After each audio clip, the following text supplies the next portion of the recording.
નમસ્કાર ગુજરાતવાસીઓ, ફરી એક વખત આપ સર્વે મિત્રોનું હાર્દિક સ્વાગત છે આજના તાજા અને નવા હવામાન સમાચારના વિડીયોની અંદર। મિત્રો, આજે થઈ છે 8 જુલાઈ અને વાર થયો છે મંગળવાર। આગામી કલાકો માટે ગુજરાતવાસીઓ થઈ જાજો તૈયાર, કારણ કે મિત્રો ગુજરાતમાં હજુ એક વરસાદી સિસ્ટમ નબળી નથી પડી। ત્યાં અત્યારે ગુજરાત નજીક અને ભારતના મધ્ય ભારતના ભાગોમાં બની રહેલી એક ચક્રવાત સ્વરૂપી વાવાઝોડાવાળી વરસાદી સિસ્ટમ ગુજરાતમાં ત્રાહિમામ દર્શાવશે। આગામી કલાકોમાં ગુજરાતમાં જાણે મેઘરાજા મન મૂકીને વરસવાના હોય, ગુજરાતમાં આભ ફાટ્યું હોય તેવા પણ હવે પછીની કલાકોમાં સમાચાર સામે આવી શકશે। આ સાથે મિત્રો ગુજરાતમાં હવામાન વિભાગે પણ જાહેર કરી દીધું છે ભારે વરસાદ વરસવાને લઈને ઓરેન્જ એલર્ટનું સિગ્નલ। હજુ તો મિત્રો ગુજરાતમાં તમે જોઈ શકો છો કે મેઘરાજા મન મૂકીને વરસ્યા હોય અને ગઈકાલે ગુજરાતમાં અમુક વિસ્તારમાં વરસાદી વિરામ જોવા મળ્યો હતો, પરંતુ આજે ફરી ગુજરાતમાં મેઘરાજા કોપાયમાન થયા છે। આંધી તુફાન વંટોળ સાથે ગુજરાતમાં જાણે આભ ફાટ્યું હોય રીતસરનું મિત્રો ગુજરાતમાં મેઘ તાંડવ શરૂ થઈ ચૂક્યું છે। અને મિત્રો તમે જોઈ શકો છો હવે પછી અરબ સાગરનો દરિયો ગાંડોતૂર થશે। ગુજરાતના સૌરાષ્ટ્રના દરિયાઈ કાંઠાના ભાગોમાં હવે પછીની કલાકોમાં દરિયાની અંદર મિત્રો 25 થી લઈને 30 ફૂટ ઊંચા મોજા ઉછળવાને લઈને પણ અત્યારના હવામાન સમાચાર સામે આવી રહ્યા છે। સાથે સાથે મિત્રો મધ્ય ભારતના ભાગોમાં પહોંચેલી લો પ્રેશરવાળી વરસાદી સિસ્ટમના ભાગરૂપે ગુજરાતના વાતાવરણમાં અચાનક પલટો આવ્યો। ગુજરાતમાં અત્યારે કાળા ડિબાંગ વાદળોના ઘેરાતા જોવા મળી રહ્યા છે। ત્યારે અંબાલાલ પટેલે પોતાની ડરામણી આગાહી વ્યક્ત કરી। અંબાલાલ પટેલે જણાવ્યું કે હવે પછી ગુજરાતમાં 2 થી લઈને 8 ઇંચ સુધીના વરસાદ વરસશે। ગુજરાતમાં નદી નાળાઓ છલકાશે। ગુજરાતના દક્ષિણી ગુજરાતના ભાગોમાં તો હવે પછી લાગી ચૂક્યું છે રેડ એલર્ટનું સિગ્નલ। આ સાથે મિત્રો કચ્છ લાગુના વિસ્તારમાં પણ અત્યારે તમામ વિસ્તારોની અંદર ધીમી ધારે તો અમુક ભાગોમાં ભારે વરસાદ વરસી રહ્યો છે। આ સાથે મિત્રો તમે જોઈ શકો છો અત્યારે લાઈવ સેટેલાઇટ પિક્ચરના માધ્યમથી આપણે જણાવી દઈએ તો હવે પછી મિત્રો વરસાદી સિસ્ટમના ભાગરૂપે ગુજરાતમાં કાળા ડિબાંગ વાદળોના ઘેરાતા જોવા મળી રહ્યા છે।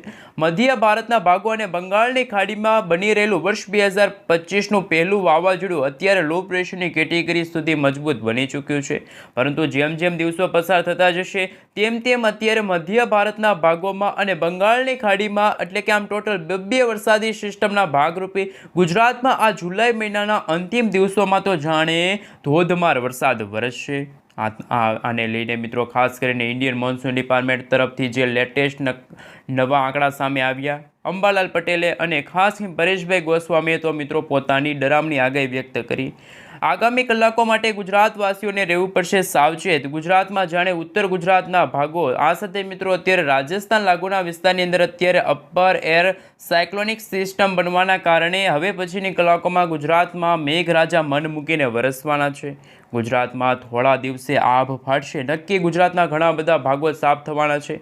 આ સાથે મિત્રો અત્યારે અરબ સાગરનો દરિયો છે પણ ગાંડોતૂર થઈ ગયો છે, તો અત્યારે સૌરાષ્ટ્રના દરિયાઈ કાંઠાના ભાગોમાં જેમાં મિત્રો હવે પછી ભાવનગર છે, અલંગ છે, મહુવા લાગુના વિસ્તાર છે, આ સાથે મિત્રો ઉના છે, વેરાવળ લાગુના વિસ્તારની સાથે પોરબંદર દ્વારકા લાગુના વિસ્તારમાં પણ દરિયાઈ કાંઠાના વિસ્તારોમાં કરંટ જોવા મળશે। માછીમારોને આગામી 5 દિવસ સુધી માછીમારી ન કરવા માટે હવામાન વિભાગે સાવચેત રહેવા માટે અપીલ કરી છે। હવે મિત્રો જે અત્યારે લેટેસ્ટ રજૂઆત થઈ છે આઈએમડી તરફથી જે નકશા રજૂ કરવામાં આવી રહ્યા છે કે આજ રોજ અને આવનારી 9 તારીખ 10 તારીખ અને 11 તારીખના રોજ ગુજરાતનું વાતાવરણ કેવું જોવા મળવાનું છે એ નકશા રજૂ થયા છે। નકશા વિશે વાત કરીશું, સાથે આજના આ વિડીયોની અંદર આપણે મધ્ય ભારતના ભાગોમાં પહોંચેલી લો પ્રેશરવાળી વરસાદી સિસ્ટમ ગુજરાતને અસર કરશે કે પછી આ વરસાદી સિસ્ટમ પોતાનો સ્ટફ લાઇન અત્યારે પોતાનો ઘેરાવો છે એ ચેન્જ કરીને પોતાની દિશા છે ફંટાવી દેશે, કારણ કે ઉત્તર ભારતના ભાગોમાં પણ અત્યારે ધીમી ધારે તો અમુક ભાગોમાં નવા વાવાઝોડા બનવાને લઈને પણ અત્યારના ડરામણા સમાચાર સામે આવી રહ્યા છે। એ પહેલાં મિત્રો ઇન્ડિયન મોન્સૂન ડિપાર્ટમેન્ટ તરફથી આઈએમડી તરફથી સમગ્ર ગુજરાત રાજ્યનો નકશો છે રજૂ થયો છે, એ નકશા વિશે થોડીક જાણકારી મેળવી લઈએ। હાલ મિત્રો તમે જોઈ શકો છો અત્યારે ગુજરાતમાં કોઈ વરસાદની શક્યતા છે એ અત્યારે બહુ જોવા નથી મળતી। ગુજરાતમાં અત્યારે વરાપ જેવો માહોલ જોવા મળી રહ્યો છે, પરંતુ ક્યાંક એવું લાગી રહ્યું છે કે જો અરબ સાગરના દરિયામાંથી કોઈ વરસાદી સિસ્ટમ આવશે તો ગુજરાતના દરિયાઈ કાંઠાના ભાગોને વધારે અસર જોવા મળશે, જેમાં મિત્રો દેવભૂમિ દ્વારકા છે, આ સાથે મિત્રો તમે જોઈ શકો છો પોરબંદર જૂનાગઢ, ગીર સોમનાથ, અમરેલી, ભાવનગર દરિયાકાંઠાનો ભાગ છે ત્યાં હવે પછીની કલાકોમાં કરંટ છે એ જોવા મળવાનો છે। આ સાથે મિત્રો કચ્છ લાગુનો વિસ્તાર છે ત્યાં વાતાવરણ સૂકું છે। ઉત્તર ગુજરાતના બનાસકાંઠા, સાબરકાંઠા, અરવલ્લી, મહીસાગર, દાહોદ લાગુના વિસ્તારની અંદર પણ અત્યારે વાતાવરણ બિલકુલ ચોખ્ખું જોવા મળી રહ્યું છે। આમ લાંબા ગાળાની આગાહી વિશે વાત કરીએ એ પહેલાં મિત્રો ગુજરાતમાં વિધિવત રીતે પૂર્ણવસુ નક્ષત્રનો પ્રારંભ થઈ ચૂક્યો છે। આ નક્ષત્રમાં એવું કહેવામાં આવે છે કે પૂર્ણવસુ અને પુષ્પ બે ભાઈલા। તો મિત્રો એવું કહેવામાં આવે છે કે જો આ નક્ષત્રમાં હવે પછીના દિવસોની અંદર જો વરાપ જોવા મળશે, ગુજરાતમાં કોઈ વરસાદી સિસ્ટમ આકાર પામશે નહીં, તો ગુજરાતમાં જુલાઈ મહિનાના અંત સુધીમાં કોઈ ભારે વરસાદ વરસવાને લઈને જે શક્યતા છે ખૂબ ઓછી જોવા મળી છે। પરંતુ મિત્રો તમે જોઈ શકો છો 12 તારીખના રોજ વરસાદની આગાહી છે એ બિલકુલ અલગ જોવા મળશે। કચ્છ લાગુનો વિસ્તાર છે, બનાસકાંઠા છે, સાબરકાંઠા, અરવલ્લી લાગુના વિસ્તારમાં જાણે મેઘરાજા કોપાયમાન થયા હોય ભારેથી ભારે વરસાદ ફૂંકાશે। આ સાથે મિત્રો ધોધમાર વરસાદની સાથે ગુજરાતમાં હવે પછીની કલાકોમાં 30થી લઈને 40 કિલોમીટર પ્રતિ કલાકની ઝડપે ભારે પવનો ફૂંકાશે। તો અમુક વખત જોટાના પવનો ફૂંકાવાને લઈને પણ અત્યારે આ જે લેટેસ્ટ હવામાન વિભાગ તરફથી જે અત્યારે આગાહી છે સામે આવી રહેલી છે। આમ તો મિત્રો ગુજરાતમાં જાણે વરસાદી વિરામ જોવા મળી રહ્યો છે, લાંબા ગાળાનો વિરામ જોવા મળે છે એવી પણ અત્યારે શક્યતા વ્યક્ત કરવામાં આવી છે। જેમાં 11 તારીખના રોજ પણ ગુજરાતના છૂટાછવાયેલા વિસ્તારોમાં હળવાથી મધ્યમ વરસાદ વરસશે। 12 તારીખના રોજ પણ તમે જોઈ શકો છો કે અત્યારે વરસાદની જે શક્યતા છે ખૂબ જ ઓછી જોવા મળી રહી છે। તો અમુક વિસ્તારોમાં મિત્રો વીજળીના ચમકારાની સાથે મેઘરાજા કોપાયમાન થયા હોય તેવા દ્રશ્યો પણ હવે પછીના દિવસોની અંદર સામે આવી શકે છે। હાલ મિત્રો તમે જોઈ શકો છો ત્યારે ગુજરાતમાં લાઈવ ધોધમાર વરસાદ કયા કયા વિસ્તારની અંદર વરસી રહ્યો છે એમના વિશે મિત્રો જો વાત કરવામાં આવે તો હવે પછીની કલાકોમાં ગુજરાતના મિત્રો તમે જોઈ શકો છો કે જેમાં દક્ષિણ ગુજરાતનો ભાગ હોય, જેમાં સુરત છે, સુરતના દરિયાકાંઠાના વિસ્તારોમાં પણ દરિયામાંથી અત્યારે ભારે પવનો ફૂંકાઈ રહ્યા છે। આ સાથે મિત્રો સૌરાષ્ટ્રનો પશ્ચિમી સૌરાષ્ટ્રનો ભાગ છે, પૂર્વ સૌરાષ્ટ્રનો ભાગ છે, જે દરિયાકાંઠાનો ભાગ છે ત્યાં પણ વરસાદ વરસી રહ્યો છે। જેમાં દેવભૂમિ દ્વારકા લાગુના વિસ્તારમાં તો ગઈકાલે દરિયાની અંદર મોટા ઊંચા મોજા ઉછળ્યા હતા। આ સાથે મિત્રો કચ્છમાં પણ એક નાનકડી એવી વરસાદી વાદળી છે આજે અત્યારે જોવા મળી રહી છે। પરંતુ મિત્રો અત્યારે તમે જોઈ શકો છો ઉત્તર ગુજરાતના ભાગોમાં પાલનપુર, મહેસાણા લાગુના વિસ્તારમાં અત્યારે લાઈવ ધોધમાર વરસાદ વરસી રહ્યો છે।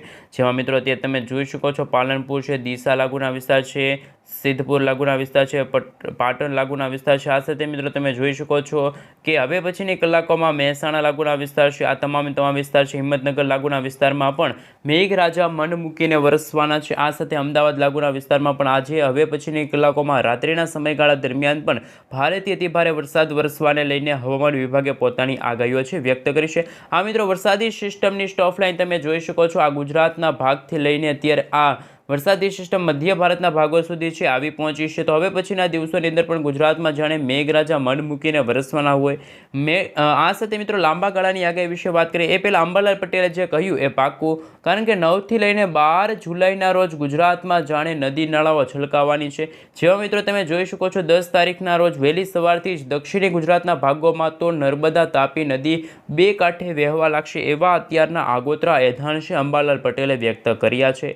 આ સાથે મિત્રો તમે જોઈ શકો છો આ મધ્ય ભારતની વરસાદી સિસ્ટમના ભાગરૂપે વરસાદી સિસ્ટમ કઈ રીતે આકાર પામી રહી છે એ હજુ કંઈ સમજાતું નથી, કારણ કે મિત્રો તમે જોઈ શકો છો 10 તારીખના રોજ ગુજરાતના ઉત્તર ગુજરાતના ભાગોથી લઈને આ વરસાદી સિસ્ટમનો ઘેરાવો છે ઘેરાયેલો જોવા મળી રહ્યો છે। કાળા ડિબાંગ વાદળોની વચ્ચે ગુજરાતમાં લાઈવ ધોધમાર વરસાદ છે એ પણ વરસતો જોવા મળવાનો છે। આ સાથે મિત્રો હવે પછી આ વરસાદી સિસ્ટમ છે એ પોતાના જુદા જુદા સ્વરૂપે તમે જોઈ શકો છો, એક નાનકડો એવો ટુકડો ઉત્તર ગુજરાતના ભાગોમાં જોવા મળશે, તો એક નાનકડો ટુકડો દક્ષિણી ગુજરાતના ભાગોથી લઈને પશ્ચિમી ગુજરાતના ભાગો, દરિયાકાંઠાના ભાગોની અંદર ત્રાહિમામ દર્શાવતો જોવા મળવાનો છે। આ મિત્રો હવે પછીના દિવસોની અંદર અરબ સાગરનો દરિયો ગાંડોતુર થશે, તો અરબ સાગરની અંદર પણ આ વર્ષ 2025ના પ્રથમ સપ્તાહની અંદર તો વરસાદી સિસ્ટમ તો મિત્રો અત્યારે પ્રથમ સપ્તાહની અંદર તો કોઈ ભારે વરસાદી સિસ્ટમ આવે એવી અત્યારે શક્યતા ઓછી છે। પરંતુ મિત્રો જ્યારે આ નવા એટલે કે 9થી લઈને જ્યારે 12 તારીખની આગાહી સામે આવી ત્યારે આ આગાહીએ સૌને ચોંકાવી દીધા। જે રીતે અંબાલાલ પટેલે કહ્યું એ પાક્કું સાબિત થવાનું છે,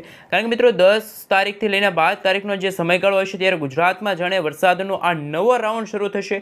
આકાશ પાતાળ એક થવાના છે, ગુજરાતમાં મેઘરાજા કોપાયમાન થવાના છે, આભ ફાટશે, નદી નાળાઓ છલકાશે, રોડ રસ્તા પાણીમાં ગરકાવ થશે। ત્યાર પછી મિત્રો એ 13 તારીખથી વરસાદી સિસ્ટમના ભાગરૂપે ગુજરાતમાં પણ વરસાદનો ઘેરાવો ઘેરાતો જોવા મળવાનો છે।